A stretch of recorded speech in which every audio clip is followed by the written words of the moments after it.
আর কবার সাজিয়ে দিছে শালা। Good defence.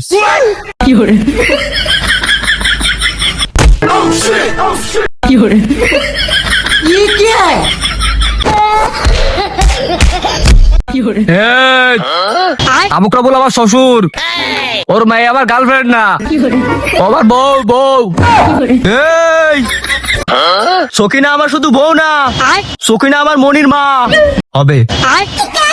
দেখা যাক কে আপন কে ফর। এই আমার চেহারা শক্তি অত খারাপ না, আমারও ফেলে দেবে না নয় তামুক রবুলরা। আমি আল ছেড়ে দেওয়া যুবক না, আল ছেড়ে দিলি বুড়ো বয়সে ফুলা ফোনের কাছে কি কবানি, তোকে মনির মারে যুদ্ধ করে ছিনিয়ে নিয়ে আইছি। যা পারিস করগে, যাচ্ছিস না কেন? আচ্ছা আরো গল্প করা যাবে না, তোর মার প্রেমে গাছ লাতিও ভেঙে ফেলেছি। আমি আবার এবেই যাচ্ছি, আমার বাড়ি তো আবার এবেই।